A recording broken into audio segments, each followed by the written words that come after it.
Don't worry, I'll clean up. So I didn't, at all, by MaliciousCompliance. A few months ago, my husband, 31M, and I, 26F, hosted a small family lunch. Nothing fancy, just 6 of us, including my husband's aunt, who tends to hover a lot whenever she visits. She also likes to act like she's doing us a favor by letting us host, if that makes sense. Anyway, after we finished eating, I started stacking plates like I always do when she suddenly jumped in with, "Oh no, you cooked, I'll clean up. Don't worry about it. Go relax." I asked if she was sure, but she waved me off with a guilt smile and repeated, "I insist. You're always fussing around, let me do something for once." I walked right over to the couch, kicked my feet up and watched TV. Didn't lift a finger. I didn't clear the table, didn't rinse anything, didn't put away leftovers. I left the entire battlefield for her to handle, sticky serving spoons, dirty pans, half-open condiment, the whole works. About 15 minutes in, I heard some muttering. Then the sound of her opening every cupboard looking for containers. Then she called out, "Where do you keep the cling film?" I shouted back, "Top left drawer," and went right back to my show. By the end of it, she was sweating and slightly cranky, but she did finish cleaning up because, well, she insisted. Later, she said, "Next time maybe we can both do it together." And I said, "Sure. Just let me know." She's never offered to clean the whole thing again, but now she actually helps instead of making a show of it. Stop telling the dog no. Okay, by user Delicious P7594. So my Mill has a very cute but very bad dog I'll call Fred. Fred has never heard the word no in his life. Whenever he does something bad, my Mill will just laugh and shrug her shoulders. When I visited recently, Fred did a couple of naughty things and I told him no, which of course he didn't understand. After about the 3rd time, my wife angrily pulled me aside and said to stop telling him no, since it is not my dog and Mill is getting upset. Fast forward to dinner, I'm sitting at the table alone while wife and Mill finish some last-minute things. Fred jumps on a chair and knocks over a whole plate of pot roast on the floor, and of course I say nothing. During the cleanup, my wife asks if I saw Fred at the table. I said, "Yep, I saw everything and you said I can't tell him no, so." My wife bit her tongue so hard. "If Larry likes you, you're good," by user Best Crispair. Years ago, I worked for a large newspaper when they acquired a lot of the assets of another large paper that went out of business. I was a temp in the HR office. It was sad to see so many people come in from the dead newspaper to try and work for the other paper. My job was to gather the resumes, give them a handout of job resources, and to direct them where they could apply for all the benefits that they may be eligible for. When my boss, Larry, saw me waiting outside the building in the morning, they asked why I was there so early. I explained that I took the bus, so I could either take the bus that got me there early, or the one that would get me to work 90 minutes late. I opted to be early. Larry agreed, and they changed my hours to allow me to arrive earlier and leave earlier. It worked well, because I could get a lot done for the office before people arrived. When I left in the afternoon, a second temp was there for all the processing needs from the day. It was seamless. Larry called my agency and extended my contract from 6 weeks to 6 months. They wanted to make me permanent, but there was a process to be followed. Larry sent a memo to everyone concerning my schedule, explaining my schedule needs. A manager above Larry, a man named Jack, told him that he couldn't show favoritism to me, and I needed to comply with the assigned schedule, or be replaced. Jack then told Larry that there were no allowances for scheduling special needs of employees. The next day, my boss, Larry, told me all this and asked if I could get a ride in the morning so that I could be in on time versus early. I tried my best. I was unable to do so. He told me to just keep coming in early, but don't clock in until time. As for the afternoon, he asked if I could stay until normal time and clock out. I agreed, even though it would make me now having to wait a long time in the evening for the bus. My first day on the new schedule, the very boss that refused my schedule modifications, Jack, walked up to my desk. "I need these photocopies in triplicate." Before I could answer, Larry did. "She's not on the clock for another 20 minutes. She can do it after she clocks in between her regular duties." Jack said, "She's on the clock. She can work." Larry replied ever so sweetly. "No. She's not. You said no schedule modifications. She would have been on the clock, but she's not, now." Jack asked to see Larry in the office. Larry agreed and I could hear raised voices. I kept reading my book, quietly, but watching the time. Just before I was to sign in, Larry called me in. Effective today, you're to go back to your schedule that was modified. I nodded, clocked in, and made the copies before people began arriving. Larry would eventually climb the ladder there, taking over the position Jack held. I wish more bosses were as awesome as Larry. This is your name, Malicious Compliance by Passive Resistance by user Labaholic55. Midway through the school year when I was in the 2nd grade we suddenly got a new teacher. She went around the classroom and asked each of us to stand up and say our names.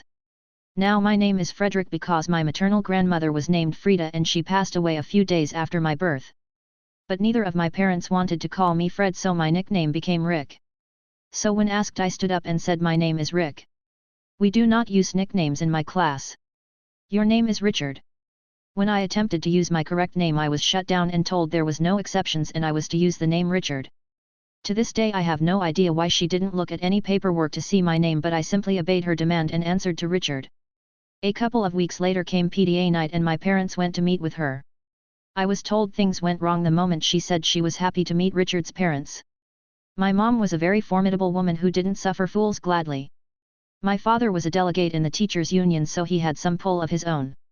After that Rick was just fine, thank you. You want me to resign? Well, good luck without me, by user SA1 Nick. Disclaimer 1, on mobile and English is not my first language, so apologies for any mistakes and bad formatting. Disclaimer 2, labor laws in my country probably differ from labor laws in yours, so I'll try to explain them when they are important to the story. It is going to be a long one, sorry about that.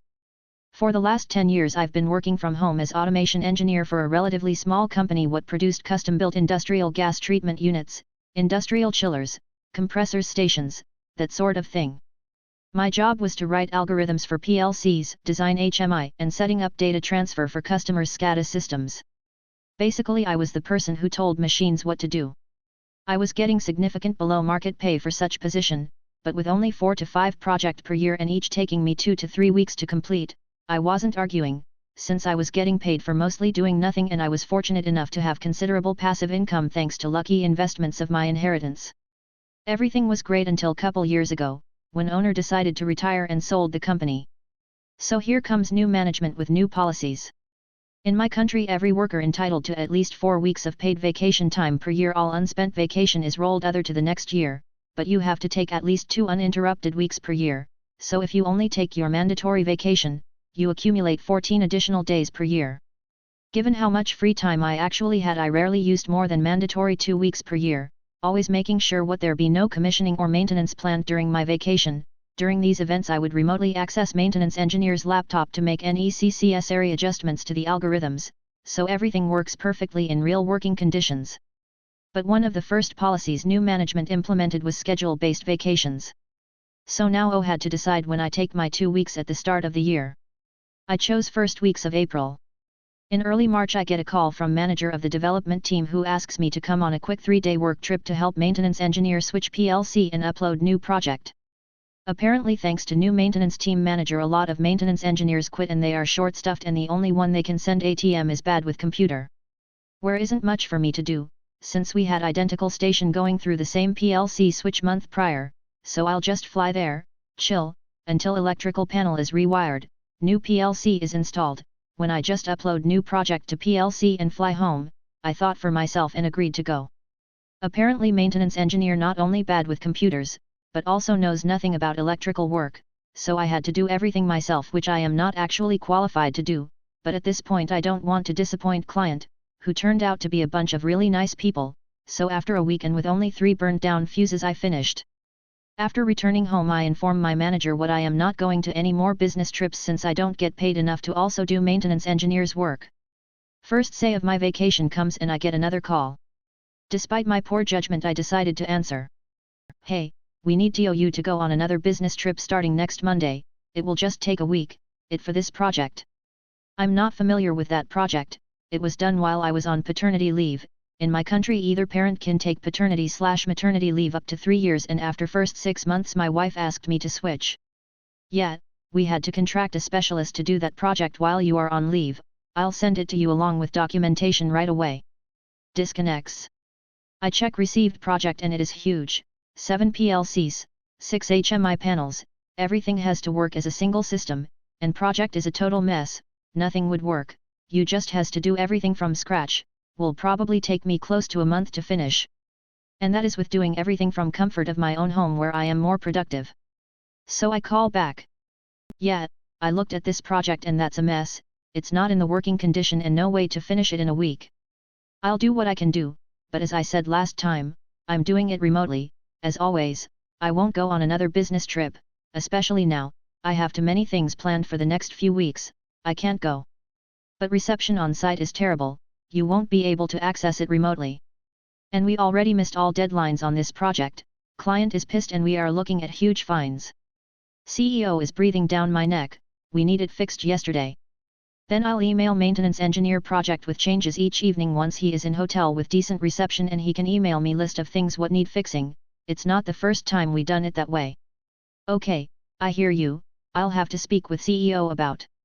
About 15 minutes later I get another call.